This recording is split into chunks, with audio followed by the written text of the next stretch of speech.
Mais je me suis inscrite à cette prochaine ça parce que je suis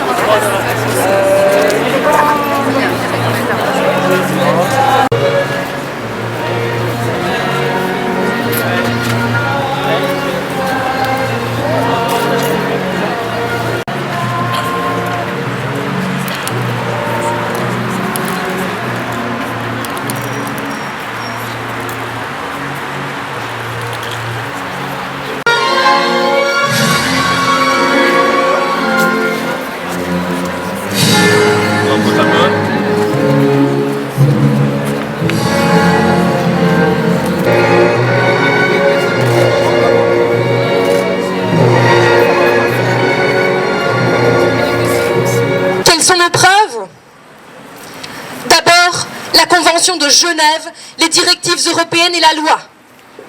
Elles obligent la Belgique à accueillir dans le respect de la dignité humaine toute personne qui demande de l'aide en Belgique.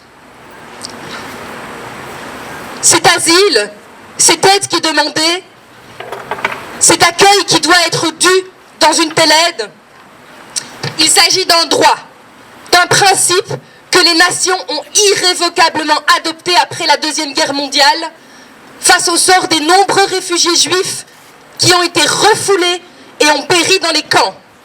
L'accueil dans des centres collectifs.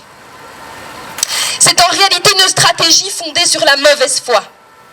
Donner le moins bon accueil possible aux personnes déplacées par les conflits pour les décourager de chercher refuge en Belgique. Toujours dans cette logique, en vendant publiquement les propriétés de ce poison, Theo Franken avait encore rappelé en 2016, en fermant de nombreuses places individuelles, au service public. Alors, nul ne fut réellement surpris lorsque l'état de droit apparut à l'agonie en septembre-octobre 2021. La Belgique ne se sentait plus tenue par le droit. Pas de volonté politique de respecter la loi. Environ 200 fois en ces derniers mois. Le tribunal de première instance et la cour d'appel, par 3 fois, ont rappelé encore sévèrement à l'ordre la Belgique. Et pas de volonté de respecter les décisions de justice, nous a dit la secrétaire d'État à la politique de l'asile et de la migration. Celebrate the end of the right state because in Belgium a lot of decisions from the court are not respected by the government. So we won, all the lawyers here won approximately 7,000 decisions from court to give a shelter for the asylum seekers, and Belgian state doesn't respect that decisions, so it's very dangerous for our democracy because the government doesn't respect the judiciary system. So that's why we are here, and we are in black because it's like a death celebration. We try to speak with the government, and we had some reunion with them, and they said that they are doing all they can, but what they could do is open new centers for asylum people because they have the right from Belgian law and also from European law to be inside and to have a center to sleep, to eat, to have access to medical care, and for now they are in the streets in Brussels. So it's very big situation because we have a lot of disease now in the streets of Brussels because people are outside they live outside, they live in the street, and it's more and more cold, so it's a very big problem. And also government has been condemned by the judiciary, so it's a very big problem of democracy. So we are symbolically burying the rule of law because Belgian state has been violating the law and the decision of justice for over a year now. The law that states that asylum seekers are entitled to get a shelter from the day they launch an asylum request.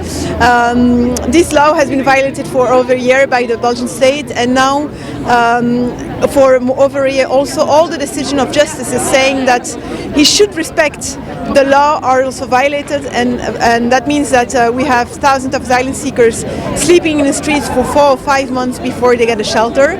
And so a state that doesn't respect an executive power, that doesn't respect the legislative power, and that doesn't respect the judicial power is a state that is dangerously going towards the autocracy.